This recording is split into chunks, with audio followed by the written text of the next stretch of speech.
সম্প্রতি বগুড়ায় ঘটছে একের পর এক চাঞ্চল্যকর ঘটনা, যেই ঘটনাগুলো নিয়েই আমাদের আজকের আয়োজন। ৭ বছরের শিশু মেঘনাকে ফিরিয়ে দিল শাহজাহানপুর থানা পুলিশ। বইয়ের পাতায় লেখা বিদ্যালয়ের শিক্ষকের একটি মোবাইল নম্বরের সূত্র ধরে হারিয়ে যাওয়া ৭ বছর বয়সী শিশুকন্যা মেঘনাকে তার পরিবারের কাছে ফিরিয়ে দিয়েছে বগুড়া শাহজাহানপুর থানা পুলিশ। গত শনিবার ঢাকাগামী একটি পরিবহনের ভুলে বাবার কাছ থেকে বিচ্ছিন্ন হয়ে পড়া মেঘনাকে এক নজিরবিহীন দায়িত্বশীলতার নিরাপদে পরিবারের কাছে পৌঁছে দেন শাহজাহানপুর থানার পুলিশ সদস্যরা।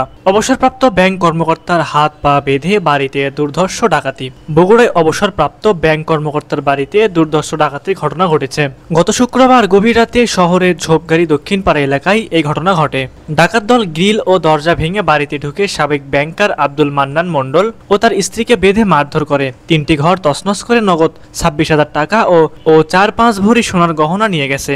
ডাকাতদের ছুরিকাঘাতে আব্দুল মান্নান আহত হয়েছেন। তাকে বগুড়া শহীদ জিয়াউর রহমান মেডিকেল কলেজ হাসপাতালে ভর্তি করা হয়েছে। ঢাকা থেকে গ্রেফতার বগুড়ার সাবেক কাউন্সিলর আব্দুল মতিন সরকার। বগুড়া জেলা গোয়েন্দা ডিবি শাখার একটি চৌকস দল গোপন সংবাদের ভিত্তিতে বিশেষ অভিযান পরিচালনা করে ঢাকা জেলার মোহাম্মদপুর থানার অন্তর্গত বসিলা এলাকা থেকে বগুড়া পৌরসভার ৪ নং ওয়ার্ডের কাউন্সিলর ও সাবেক শহর যুবলীগের যুগ্ম সাধারণ সম্পাদক আব্দুল মতিন সরকারকে গ্রেফতার করেছে। গত ২১শে জুন দিবাগত রাত আনুমানিক ১১টা ৩০ মিনিটে জেলা গোয়েন্দা শাখা বগুড়ার অফিসার ইনচার্জ জনাব মোহাম্মদ ইকবাল বাহার এর নেতৃত্বে এই অভিযান পরিচালিত হয়েছে। বগুড়ায় করতোয়া নদীতে অজ্ঞাত যুবকের লাশ উদ্ধার। বগুড়া শাহজাহানপুর উপজেলার করতোয়া নদী থেকে অজ্ঞাত পরিচয়ের এক যুবকের লাশ উদ্ধার করেছে শাহজাহানপুর থানা পুলিশ। গত শনিবার ২১শে জুন দুপুর ১:৩০টার দিকে উপজেলার চকলোকমান উত্তরপাড়া বেজরা ব্রিজের একটু দূরে দক্ষিণ থেকে স্থানীয়দের সংবাদে লাশটি উদ্ধার করে পুলিশ। বগুড়ায় জামায়াতের ঈদ পুনর্মিলনী অনুষ্ঠিত।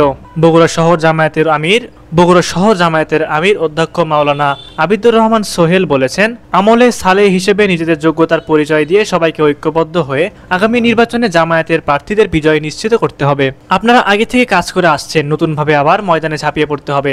ফ্যাসিস্ট হাসিনা ভারতের কাছে দেশকে বন্ধক রেখে আজ দেশকে তলাবিহীন ঝুড়িতে পরিণত করেছে। আওয়ামী লীগ যেভাবে গণতন্ত্র ধ্বংস করেছে, এখন সংস্কার ছাড়া দেশে গণতন্ত্র ফিরিয়ে আনা অসম্ভব। তিনি গত শনিবার সকালে টিএমএসএস মিলনায়তনে বগুড়া শহর জামায়াতের ৫ নং ওয়ার্ডের জামায়াতের ঈদ পুনর্মিলনী অনুষ্ঠানে প্রধান অতিথির বক্তব্যে এই কথাগুলো বলেন।